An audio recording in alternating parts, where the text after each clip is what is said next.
do this. Yes. Okay. Here we are.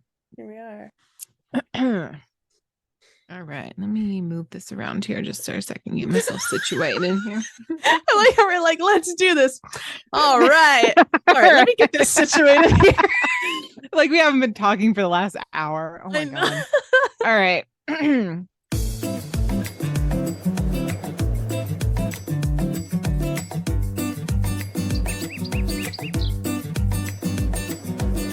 Hello, everyone, and welcome to the podcast. I'm Blair. And I'm Kyrstin. And we are Mediocre content. Why did you say it like that? I don't know. Welcome to the podcast. Welcome to the podcast. Oh my goodness. That's great. What a great intro. I think so.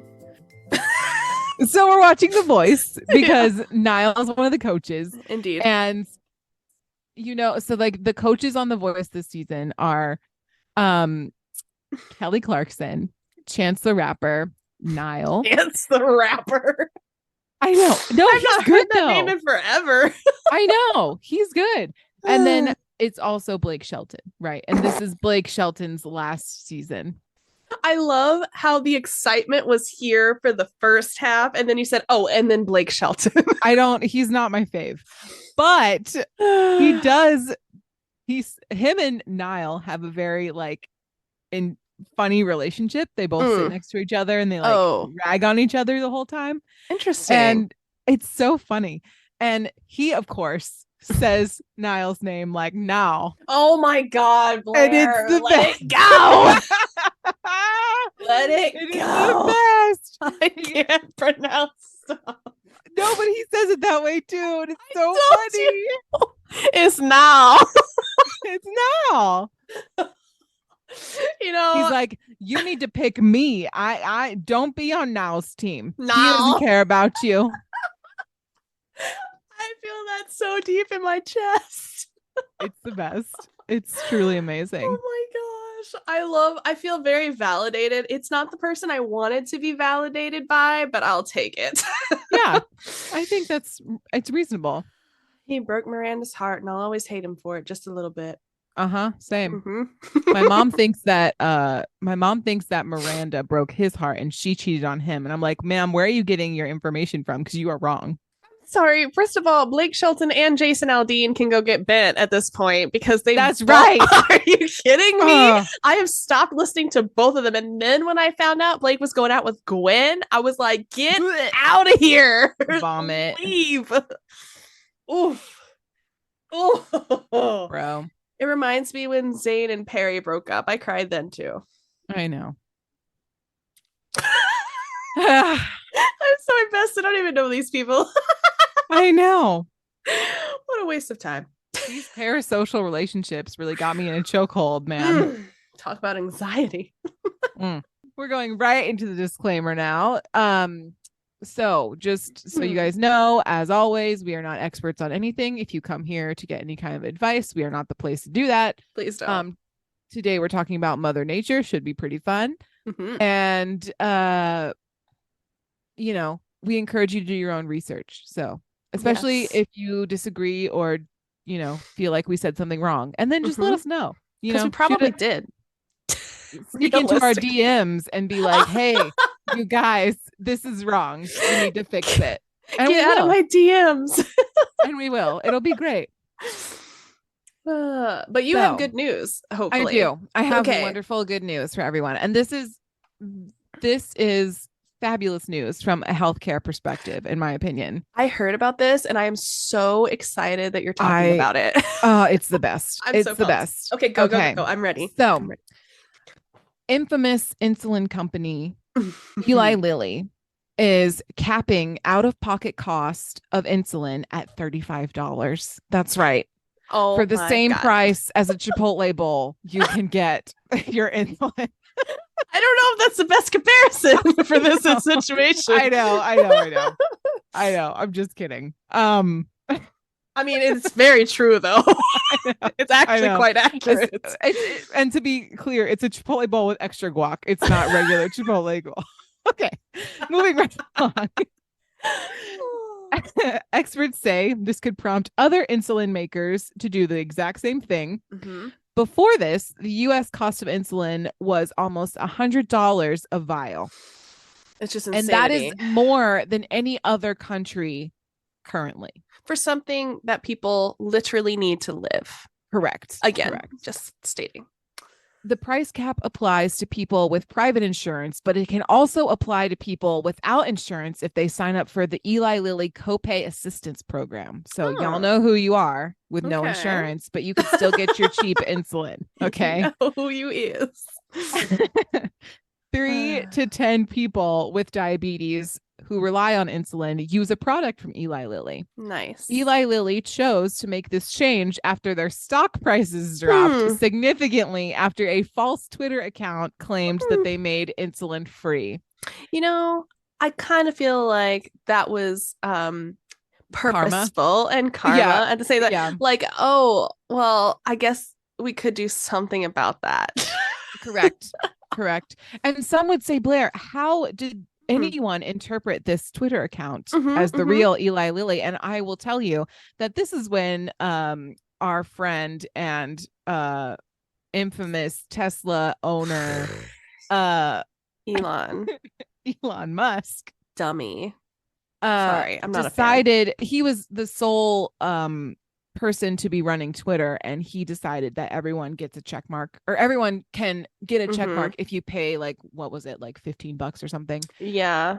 And so somebody made a fake but looking real Eli Lilly account by buying a check mark, and that's how this all happened. And for reference, listener, if you're not on Twitter, the check mark means that you are a verified user, which apparently means you can just pay your way in to being verified and legitimate.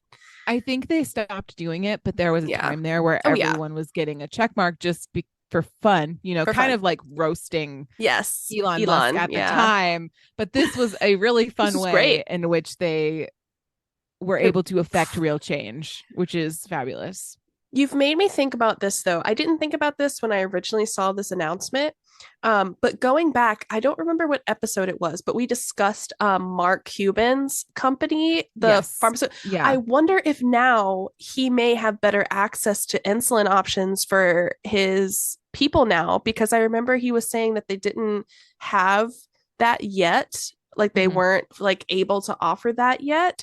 But maybe if Eli Lilly can do this, maybe his company may have a way in to maybe offer additional discounts or even offer insulin for his program.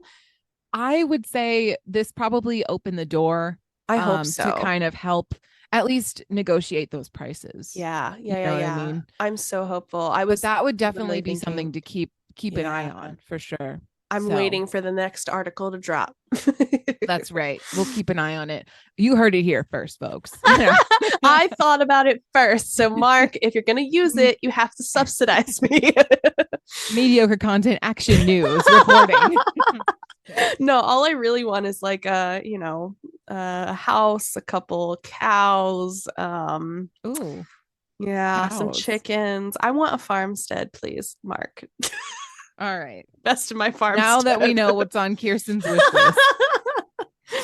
list. So birth control is free in British Columbia, Canada. Just go ahead and mic drop that. Yeah.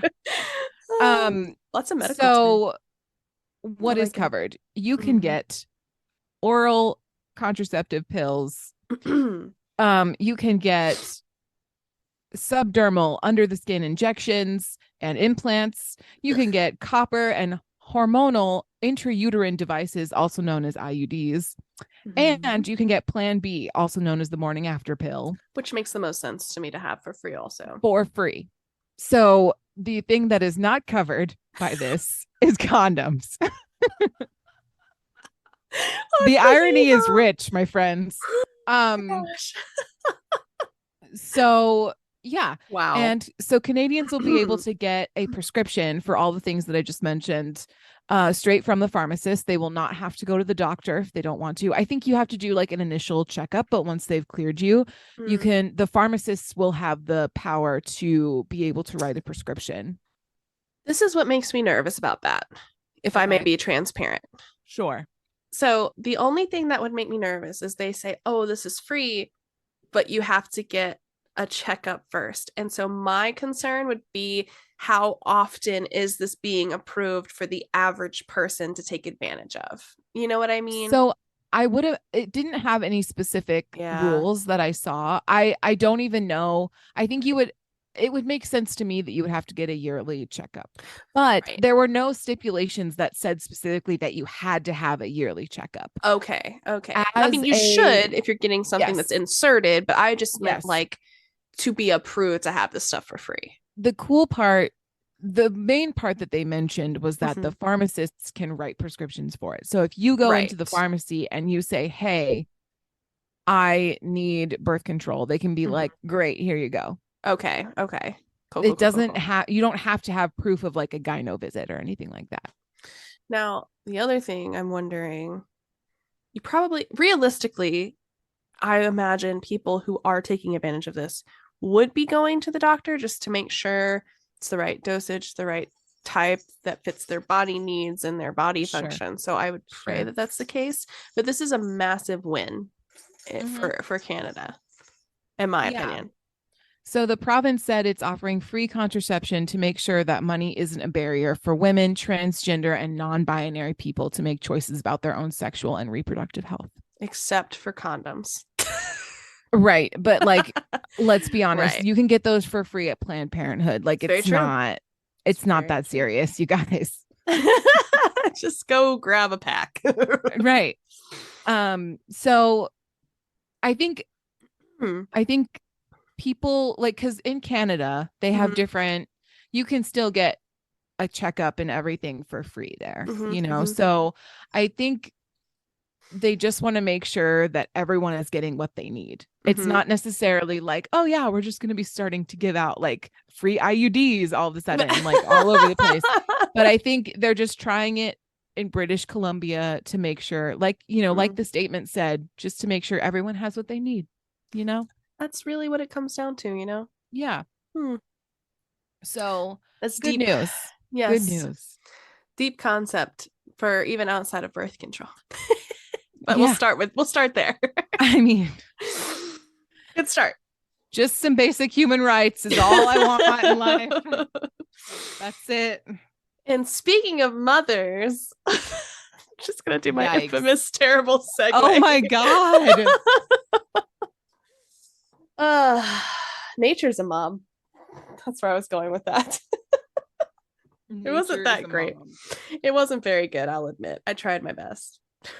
I'm terrible at N- segues. And speaking of birth control, Nature's a mom. oh I'm God. so good at it. Okay. Comfy cozy. Go take it away, Kyrstin. I don't know where you're going with this, but take it I'm, away. I'm going straight to the earth. All right. So my to continue the Women's History Month, I've decided on another obscure uh topic for women. However, I can't really say I decided. I have to give credit where credit is due, so I will. You'll be delighted to know that this episode is courtesy of a man. Is brought to you by. It's brought to you by Tyler, my husband. He is such a genius. We were discussing obscure options for Women's History Month because that's my shtick this month. And this lovely Yeah, man, she couldn't pick real people. No, I couldn't. That's no fun. Bees was the first one, so I was starting off strong. So I was discussing this with him because I was like, I really just want to pick something that's meaningful. And he just comes right out and he's like, what about Mother Earth? What about Mother Nature? And I'm like, yeah. The man was using his whole brain. His It was whole beautiful the whole thing. brain. I love that. I think it's a great option. It is very obscure. And so a lot of this stuff is very obscure and has a lot of multiple meanings. There's a lot of different things out there, religiously and otherwise, that connect to this topic. So again, as our disclaimers iterate over and over again, we are not experts. This is just a baseline. This is nothing to write home about, but it just gives us something fun to talk about and something different for Women's History Month. So we love the obscurity of it all. It's gonna be great. All right. So why don't we start with the definition, shall we? We shall. Mother Nature is defined as nature personified as a woman, considered as the source and guiding force of creation. Isn't that beautiful? That's lovely. As we discussed, there are tons of interpretations of Mother Earth and Mother Nature. I found that both of those terms in this research were very interchangeable. There doesn't really seem to be like a huge difference. It's just whatever they decide to use for their article. I'm already getting like big Moana energy with like Te Fiti, the like mountain and everything. So this is exciting. Through this whole research process, that is the only image that came to mind, which is such a weird thing because it's such a new movie, and it's weird that my mind is like, no, this is the real one. Moana is great, and just can I take on a side, please, tangent really quick, side tangent. So I was on TikTok the other day, and I realized that so in the beginning sequence of Moana, it's Moana as like a toddler out by the ocean, and there's like a little turtle on the beach, and the turtle is like having trouble making it to the water, and so baby Moana waddles up to the turtle and picks it up and like puts it in the water. That turtle later becomes Crush from Finding Nemo. Oh my god. And you can confirm this because I think it's at Disneyland in California. There's like a interactive like Crush ride where you can like ask him questions and stuff, and people have been asking him the question, are you the turtle from Moana? And he's like, yeah. Oh, that's so, I didn't know. Isn't that part. Awesome? That is so cute. Crush is literally the only driving force in Finding Nemo. Just kidding. You don't like Finding Nemo? I do like Finding Nemo. I just said Crush carried it on his back. Crush carried that movie. I highly disagree. I think if anyone carried that movie, it was Dory. No. It was the jellyfish sequence. Oh my god. Another topic. All right, for another time. Sorry. Okay, we're going back. That is very cute though. But that is the image that I get when I've been looking into this. Yes. Ironically, there's no I'm not talking about any Polynesian version of Mother Nature in this one, which is really sad. I feel like there wasn't a lot to go on, honestly. It's all mythological in this sense. But I did find two very distinct origins that were discussed. One of them is the Norse goddess, and the other one is the Greek goddess version of these. And both of these are tied to each other and pretty much every other version there is out there for different cultures and religions. So we're going to talk about the Norse origin first, and my mouth does not want to form Norse very well. We're going to spell it for you. Norse. That is what she's trying to say through this whole episode. And just as a disclaimer. The thing is, it wants to go North goddess, which is just sad. Sounds like you have a lisp. I after trying to research this, I feel like I do. Okay, so as with other natural phenomena, which I always want to go phenomena, the earth has been personified as a deity, most often a mother goddess deity. In fact, the English word earth does come from the Norse earth goddess Jörth, which, if you're curious, Kyrstin, is that spelled with a Y? I would say no, it is spelled with a J. It is Jord, but it's pronounced Jörth. And I think I nailed it. Jord. That's literally before this. I've had to put this in because I was literally like, yes, the Norse goddess Jord, which is not right. And I feel terrible about it. So Anyway, God. Okay. it's All right. Yurth. However, there are also two different versions of this name, which I am not going to attempt to pronounce. Just know that there's two other versions. Okay. Okay. Um, so in Norse mythology, a giantess is the mother of the deity Thor, and that is Ooh, Yurt. I know Yeah, what Thor is. I know. That's exactly. The sad part is that similar to Zeus in Greek mythology, Odin in Norse mythology is also sleeping around. Mm. And Yurt is supposedly the mistress of Odin. Um, Ah, full context, Odin's wife is technically Frigg, so there's that. who is Frigg? I forget exactly what goddess she represents. Okay, but But she's like the Hera correct of of Zeus. Norse mythology. Okay. Correct. Yes, yes, Okay. yes. All right. Exactly like that. Um, in the late pre-Christian era, Yurt was believed to have had a husband of the same name, and in this way, they're perhaps kind of transforming her into a masculine personality. So apparently, it could go both ways. Not 100% on that. That's what she said. Anyway. Wow. We're starting this episode so strong. I'm sorry. I love it though. It's great. I'm just here making chaos. Okay. It's fine. Continue. Her name is connected with that of a Lithuanian thunder god, Perkin, and both Perkin and Yurth are thought to be related to Old High German Forha, which means oak, and the Latin Kirkus, which also means oak. So I guess stability, life, tree of life, kind of, Sure. you know what I mean? Like, it's Yes. just kind of what it's connected to. Got it. Okay. All right. So, as I said previously, Yurth in the lore is considered Jotun, one of the elder races of giants. She's also counted among the Eisner, which is the major goddesses of Asgard, which is where Thor and Odin and Frigg are from. Yes, we know this because from we've the movies. we've all seen the Marvel movies that include Chris Hemsworth as Thor. So not because we've done individual interesting research. No. We just watched some Marvel movies. That's right. We're like, that'll do. But she's looked on as a benevolent deity who receives veneration in modern North pagan practice. So she's still celebrated today. There's, a good point to make in here. Nice. One of her distinguishing traits for this lore is that they don't tend to care for and are often hostile towards humankind, but they're also the ones that watch over them and maintain watch over the humans. So it's kind of weird. They're like, I don't like you, but I will keep my eyes on you.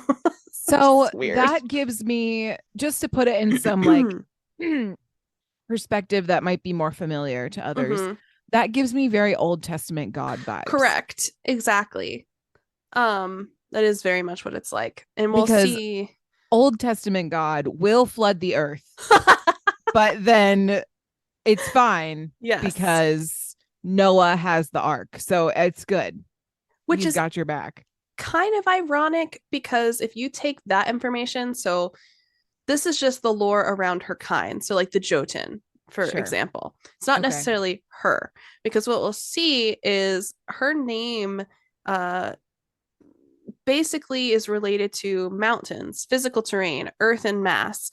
And the point is, if you walk upon her, you are dwelling within her. You are inescapable of her. She is all around, which is the opposite of that notion of a outside god looking in, which is what the Jotun in general are thought to embody. She, as Mother Earth, Yurth, is inescapable. You are within her. So that's the weird kind of context there. Typically, this is not the case for a lot of Jotun lore, but for her specifically, this is what was come up. So she is the ultimate helicopter mom. She is. You are within her and of her, and you will do as you're told. That's right. So she is the daughter of Not, which is night, and Anar, which they did not give me another word for. So it's just good. As I stated, she's not an Anar. She's the mother of Thor, like I said, and another god named Mealy, also by Odin. and she is considered Odin's bride, and it is considered a great honor. But I would also like to rehash the fact that, again, Odin is seemingly happily married to Frigg. It's just like Greek mythology all over again. So I think in Norse culture is Norse something. I'm not sure what word I'm looking for, but I feel like the idea of monogamy is not a strong theme, right? It's true. So like, and that's also with like Roman and Greek gods. Same. Exactly. It's kind of kind of widely accepted in these like mythological kind of gods and goddesses realm. Absolutely. So, as discussed briefly a moment ago, Yurth is still shared as a deity across modern pagan faiths. According to historian Ronald Hutton in his book Triumph of the Moon, A History of Modern Pagan Witchcraft, Yurth, along with Diana and Aphrodite, helped to influence and inspire modern day conceptions of the goddess of Wicca. So, if you don't know it, so if you don't know what Wicca is, look it up. Apparently, they use Yurth and other common deities in their current faith practices. Cool. She is called Mother of Mankind, as assumed, because she's also Mother Earth and Mother Nature. And in prayers and petitions in the lore, she is called upon as the mother of all the gods as well, and in particular can help find and access healing herbs, activating their maximum potential, which is what these pagan faiths, I guess, use in their practices, is my understanding. So you're taking from the earth, which is Yurth, and trying to maximize the healing properties from her as mother goddess, right? Got it. And so this is why a lot of the times you'll see a lot of northern paganisms inseparable and kind of intertwining with environmentalism and activism, because it's all from the earth, of the earth. And so a lot of those that practice do a lot with environmental cause and effect and activism in those areas, which I think is really interesting and cool that it's still being used in modern day and still very highly celebrated in a way. Definitely. Yeah. So but that's her. So that's Yurth in a nutshell. I like Yurth. I like her. Fun. Yeah, I think she's cool. I don't practice any of that, obviously, but I do think it's interesting how intertwined they are. I didn't realize the connection. But it is cool. I do like it. It is. I like it too. Very nice. Yeah. Good job, Kyrstin. However, we're gonna need a break because the next half, the Greek origins, is significantly more messy than this was, and I feel like this was a little messy. It's a little bit. Yeah, but we'll get through it. It'll be fine. All right, we'll see you guys on the other side. Congratulations, you've made it to the ad segment of the podcast. Don't worry, the podcast is now, thankfully, halfway over, and we think you'll have what it takes to push through to the end. You got this. We completely understand if you have to bow out for now, but if you do, make sure to come back at some point to try and finish what you started. Or not.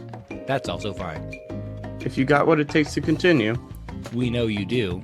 Keep listening so you can get this over with, and be sure to tune in to future mediocre content.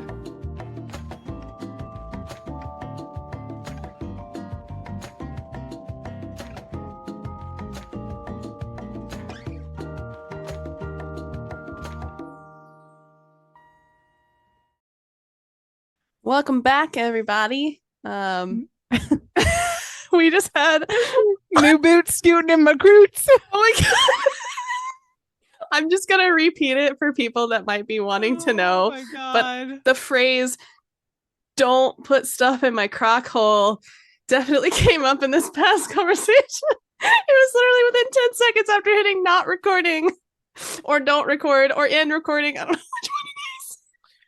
Basically, we need to know how you feel about Crocs, because we are not Croc people, and I would just like to say that the people who are wearing Crocs in the medical field, you are living your life on the edge. And not a good edge at all. I understand that there are pairs of Crocs that are specifically made for the medical field and they don't have the little holes on top. But Sure. I can count several people at my work that wear Crocs with the holes in them. And I'm like, ma'am, you are asking for an issue. Trouble.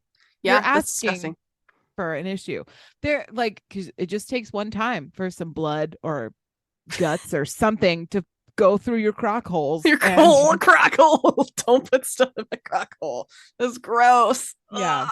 So anyway, we're coming in with that kind of energy for the second half. So buckle up. To be fair, it started with the Goodwill heat and the jutes. Nobody wants jean boots, okay? Nobody wants croc boots. Nobody wants Croots. Nobody wants those. You came here for a woman empowering podcast, and we brought you Croots. No, but it originally started because I said that we talked about how the Norse Mother Earth, Yonith, is actually spelled it's youth O-R-D like Jord, which I was like, oh, it's like jorts, and then you were like jutes, and then I was like Croots, and then it just like went off the deep end. This definitely derailed so hard. I don't want to talk about Jord either. I want to segue into Gaia now, please. All right, moving right along. I need to compose myself. All right. We're now talking about the Greek origins of Mother Nature / Earth. And we are talking about Gaia, who unfortunately was not prominently displayed in any of the mythological pieces that I was looking into. It's kind of like she had her moment and then everybody else's moment took over and they're like, oh yeah, you birthed some people. And I feel that as a woman. I felt, not that I've birthed anybody, but I feel like women do things. And then it's just like, all right, but let's move forward. Right. Like as soon as you have a baby, it's like, oh, well, not that I have any experience in that field. Right. But like, it's always about the baby afterwards. It's never about how are you feeling? How are you healing when after are you this having traumatic another thing that happened to you? Yes. Yeah. So I felt that without having to actually experience that, because I feel like that's still a modern day take on birthing. Anyway. True. All right. So she does remain a sacred figure to ancient Greeks, however. She was believed to have been the original oracle at Delphi and eventually would pass the role to her great-grandson, Apollo. Oh. Yes. Fun facts. Apollo makes an entrance as her great-grandson. We know Delphi. him. Yeah. We've seen him before. In addition, oaths were often sworn in her name and were seen as the most serious oaths that you could portray. Because she's Mother more Goddess. than a pinky swear, people. This is a big 1,000%. deal. Some silly energy in here today. I think it's because we had to pull double duty, but that's fine. It's fine. So her story is that she bore the Titans and Giants from her union with Uranus, who is the god of the sky. She would don't laugh at Uranus. I'm moving on. Get out of here with your ridiculous behavior. I'm moving on to Kronos. Get out.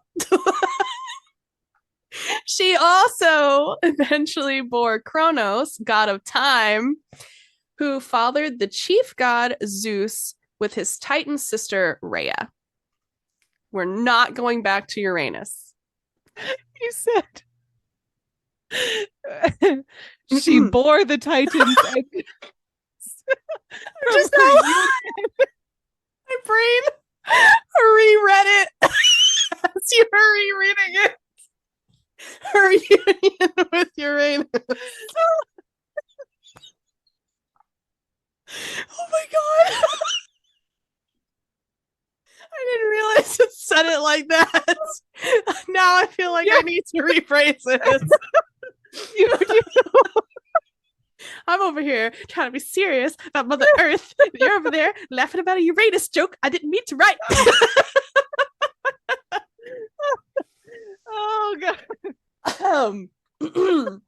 For all of those giggling, I just meant she bore people. Okay, Uranus is the god of the sky. Don't make it weird. Moving on. I'm gonna really try to get it together. Okay, Get it together. Oh god, This has been like the best podcast recording ever, to be honest. This is top tier stuff, you guys. Top tier.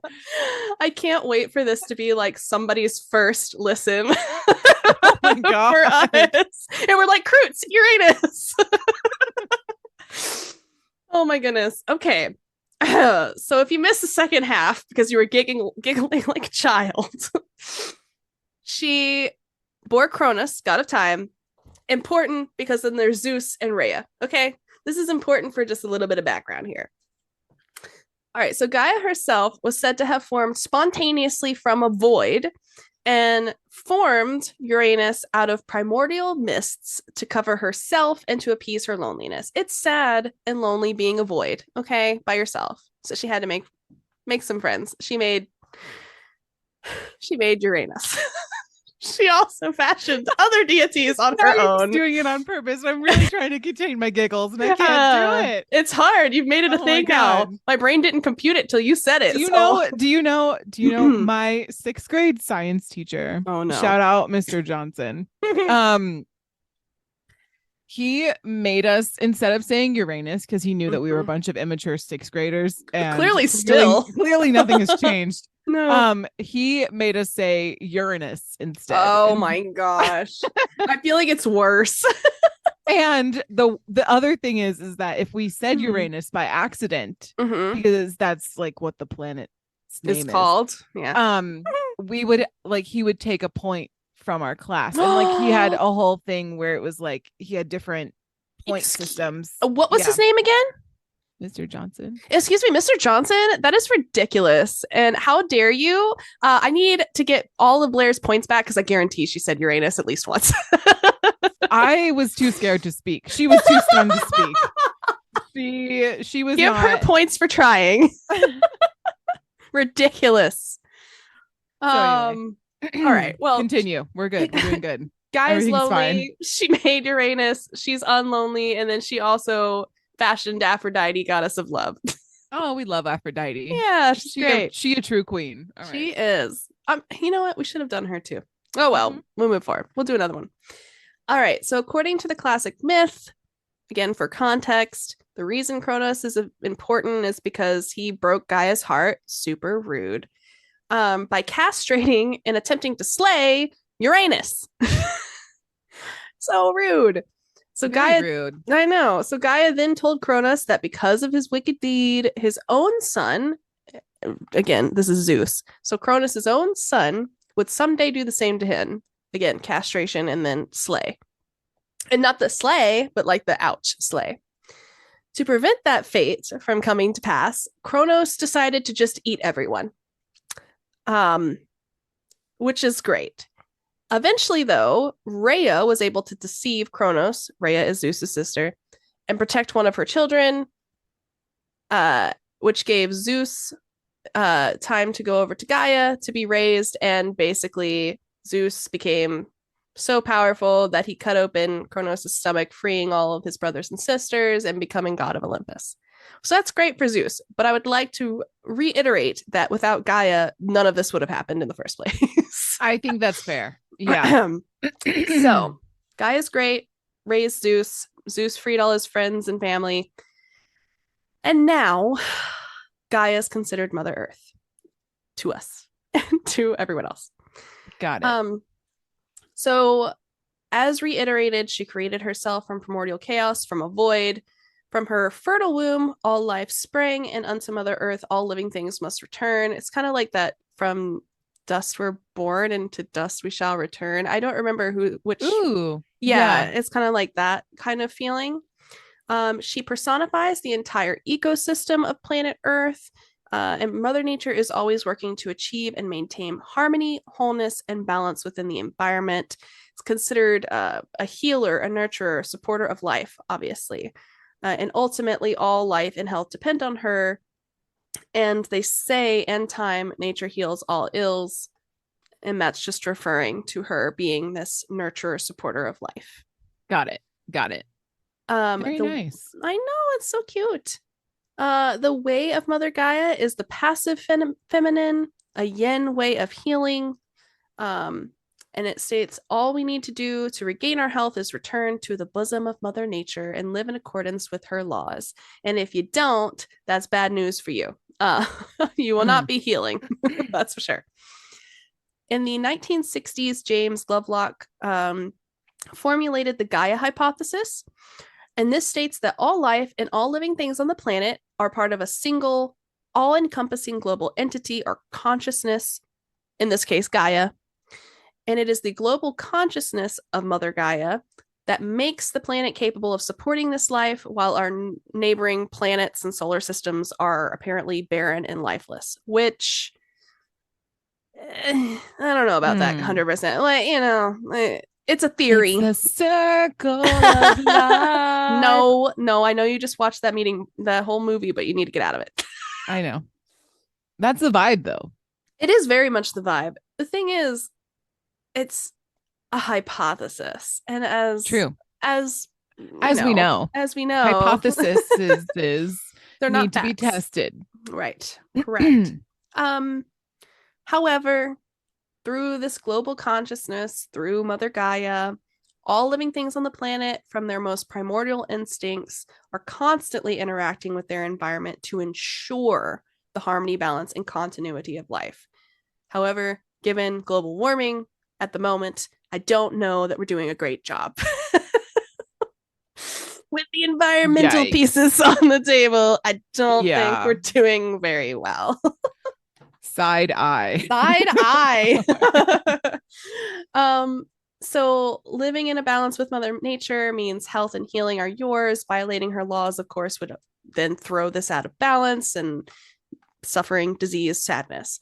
In this sense, all medicine and healing can be seen as a system of ecology. Oh my goodness, my mouth. Ecology, because you're getting medicine and healing from Mother Earth. This is similar, I think, to Yurt, in that she is seen as the physical embodiment of the earth, and therefore anything you take or receive from the earth, medical herbs, etc., you're just maximizing her powers of healing and nurturing and life support. So right. And with all of that, I am winded and out of topic information. Fair. But I like this because it's like, again, it's the obscure, it's not you know, it's the divine person. Female energy, which is just a beautiful thing to say, honestly. I agree. I agree. I love it too. I think this is really, it's a good thing to talk about. It's fun. It's mythology, which is always a fun thing to talk about. And confusing. And a little bit confusing, but fun. And I think generally it's just nice to, you know, remind ourselves to respect the environment in which we live. I would agree. Because apparently she's inescapable, so don't be taking her off, okay? That's right. Yeah. Also, not 100% sure about the whole barren, lifeless wasteland and other solar systems. Like, I feel like that's a little bit of a reach. It was the 1960s, though. They didn't go to the moon until 1969, I think. So, yeah. I mean, we're doing our best, I guess. Yeah. I don't know. That's all I have. I love it. Thank you so much for bringing that to us. Obscurity is on its way. As our jutes.